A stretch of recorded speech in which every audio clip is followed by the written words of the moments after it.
Hi friends, నమస్తే అండి. ఈరోజు కొంచెం సాంబార్ పెడదాం అనుకున్నాను అండి. కొద్దిగా కందిపప్పు ఉడకేసానండి.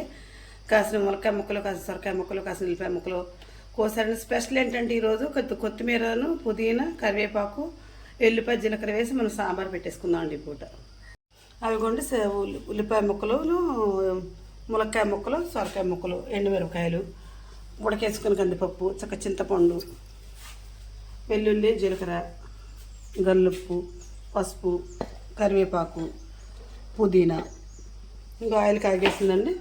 ఫస్ట్గా మనం వెల్లిపాయ జీలకర్ర వేసేసుకుందాం. తర్వాత మనం ఎండుమిరకాయలు వేద్దామండి. పచ్చిమిరకాయలు నిండుకొని పచ్చిమిరకాయలు తేలేదు ఈరోజు.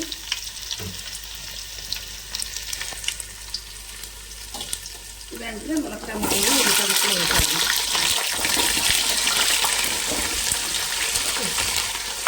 సొరకాయ ముక్కలు కూడా వేసేద్దామండి. అన్నం కూడా చక్కగా పొంగిందండి. ఇప్పుడే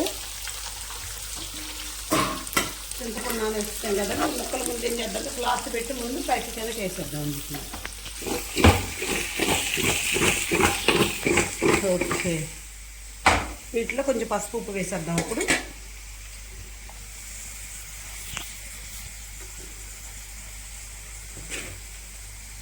గల్లుప్పు కూడా వేస్తానండి చక్కగా. లాస్ట్లో కొంచెం మనం కందిపప్పు, ఉడికిన పప్పు వేసుకున్న తర్వాత మనం కారం వేసుకుందాం.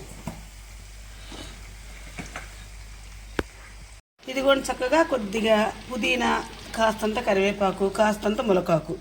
ఇది ఎట్లాగంటే తాలింపులు వేయకోకుండా ముక్కలన్నీ వేసుకున్న తర్వాత ఈ 3 రకాల ఆకులు వేస్తే బాగుంటాయి అన్నారండి. మాడిపోకుండా బాగుంటుంది, మంచిగా ఉంటుంది అన్నారండి. ఫ్లేవర్ మొత్తం ముక్కలు పడుతున్నారని చెప్పి ఈ విధంగా నేను వేసాను. ఇది ఇప్పుడు క్లాత్ పెట్టి అటు ఇటు తిప్పేస్తానండి వీటిని మంచిగా.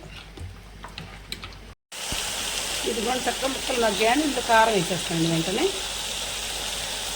పచ్చిమిరకాయలు కూడా కొంచెం కారం దట్టంగానే వేసానండి. దీంట్లో ఇప్పుడు మనం వేసుకొని కందిపప్పు పోసేస్తాం. మరీ లూజుగా చేస్తాయండి, బాగా ఇదిగా ఉంటే కొంచెం చిక్కగానే ఉంచానండి కందిపప్పుని. అది కూడా అలాగే కందిపప్పు పోసేస్తాను. ఇప్పుడు దీన్ని మొత్తంగా కలిగి తిప్పిన తర్వాత అప్పుడు చింతపండు పులుసు పోసుకుని ఉడికిన తర్వాత ఇది కొంచెం చక్కగా పప్పు వేస్తాను కదండి. కారంతో పాటు చక్కగా పప్పు మొత్తం వేసి కలిపిన తర్వాత చక్కగా ఈ విధంగా వచ్చిందండి.